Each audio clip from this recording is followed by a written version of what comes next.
Our next guest from Kings River Winery. Let's bring in Robert Bagdasarian and Michael Tanney. Robert, how you doing, buddy? Michael, Great. put it there. How are you? Good, how are you? Okay, Kings River Winery is located where? It's in Sanger.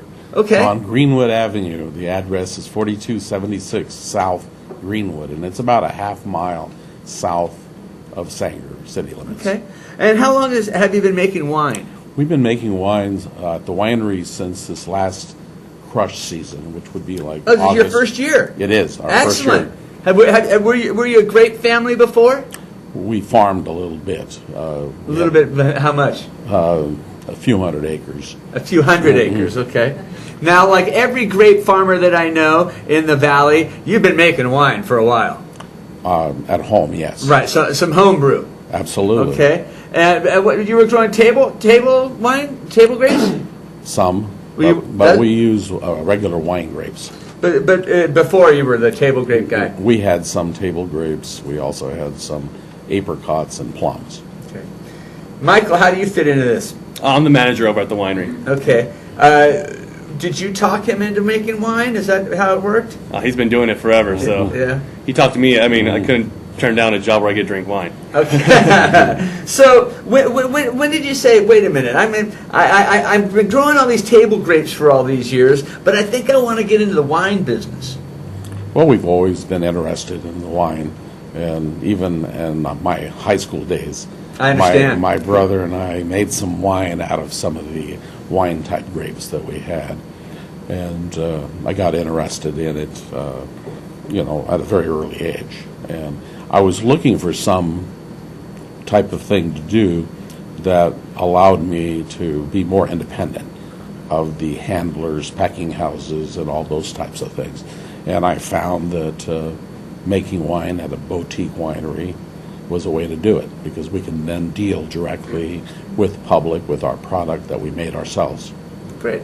Now, does this mean that you're having to pull out some of the old grapes and you're planting new varietals? On one farm, we pulled out everything and left it fallow for several years to rebuild the vigor of the soil. I like to hear that. And we also changed irrigation systems. We went to a drip system, which uses like 20% less water. And we replanted in specific varieties that are suitable for the area that we're in. Because of the heat and the less water? It's a combination. It's somewhat complicated, but kind of to simplify it, we used a rootstock that was very, very vigorous, that would grow with less water, also with less inputs, like worrying about nematodes and other things. And then the grafts on top of those roots were specific clones that were suitable for this area. And those were very, very familiar varieties like Syrah or Barbera, older varieties like Alicante and Muscat of Alexandria, and then some that are kind of new to this area like Albarino, which is a nice Spanish white wine, and Tempranillo, which is also a Spanish red wine. Most of those varieties that you spoke of are your darker red varieties. Then you said some are white. Yeah, you said a Spanish white. Yes, that's the Albarino. It's a nice, spicy Spanish white wine. Okay. So, did you go to Fresno State? I didn't. We actually have a bunch of interns from Fresno State, and our winemaker, Nick DeHart, he's also a Fresno State alumni. So we use the local talent, try to keep everything local. You know, I talked to many different wineries, and the people that have gone to Fresno State, they say they travel the world, and people just bow to them because of going to Fresno State. What's your background in wine? Big drinker of it, love it. Why would he have you manage his operation? I was doing sales and stuff, so that's where I'm kind of doing at the winery now. Okay. How many different varieties are you bottling through the first crush? Well, just recently, in fact, as recently as today, we're in the process of bottling 3 releases that we're actually going to release mid-month. And that includes an Albarino, it includes a Pinot Gris, and a Rosé of Pinot Gris. I hear the rosés are getting popular. They are. Yeah? Yes. They were very popular one time, and then they lost their cachet, and now It was the they're 70s back. when they were popular. That's I remember. right. But Okay, I guess we've done enough talking. Might as well crack open a bottle. Yeah. Huh? well, here we are. Okay, what'd you bring with you today? Well, we have several. We have a Petite Syrah, Okay. which is a very nice, bold wine with a fairly strong finish. It has quite a bit of tannin in it, and this wine can lay down for quite a while. But it's delicious with red meats and pizza and sturdier foods, such as the Italian It's stuff. a little early in the day, so I won't be drinking, but I won't. I wouldn't mind taking a little sniff. Is that okay? Sure. Okay. Let's see. Very, very nice. Now, if you put a little bit of that in your black water, maybe later. What else you got? One for whites. a Chenin Blanc? Yes, this is a Chenin Blanc. Wow. Who does your labels? We use a place called Digital Dogma, and it's in San Luis Obispo. It's pretty neat, huh? Yeah, Nice. they do a very good job. Tell me about the Chenin Blanc. Well, the Chenin Blanc is a nice summer wine.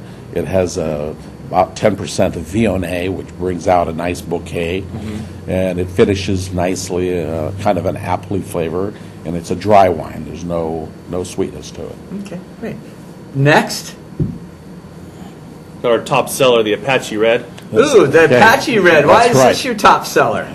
Well, Singer Apaches. They come in. I They're gonna buy. okay, I got That's you. it. All right. Tell me about this one. It's a red table wine. It so is. Is it a mix? It's a blend. It's a Okay. blend of 4 different wines. It has some Cabernet Sauvignon in it. It has a little bit of Tannat, a very small amount, which is a Rhone. It has some Primitivo in it, and a little bit of the Petite Syrah. Is this bottle of the barrel? Is this what this stuff is? Not actually. It's the top of the barrel. Is it? Yeah, it's a very, very nice wine. Another thing that's getting very popular, the blends, Oh, right? definitely. Yes. Okay.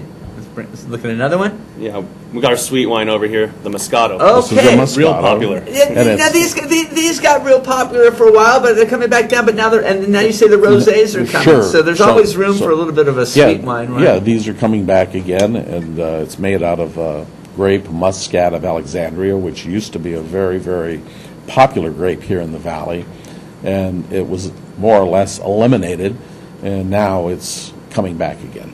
Eliminated for what reason? Well, for economic reasons. There was really no big demand for it. At one time, they used to make raisins out of it, and then they had a machine that actually removed the seed because it has seeds in it, and then typically they were sold covered with chocolate. So they were very delicious because you had that muscat flavor, and then you also had the chocolate, which was delicious. So you work the tasting room? Of course, I work at the tasting room, I work in the farm, I work in the back in the winery section. What's the hours at the tasting room? It's 11 to 5 on Saturdays and Sundays, and soon we'll be opening up on Friday evenings. With some entertainment? Yes. Yes. How soon? I think within about 30 days. You don't have it planned out yet? It's not We're in the 100% planning planned out. phase. Yeah, it's When in the you plan- get it planned out, will you come back and let me know? Sure. And then we also have special events at the winery. Like this Mother's Day, we're having a Mother's Day luncheon. It starts at noon and goes as long as it goes. And we're going to have some fine food by a local caterer and also some fine wines that we'll be pouring. Awesome. Well, if you haven't picked out your live music yet for your events, you might want to stick around because coming up next, we have Barb and Salo in the house, and they're going to put it down. Okay. You guys go out to Kings River Winery and visit Robert and Michael over there. Tell them you saw them here on the Buzz. We're going to take a quick commercial break.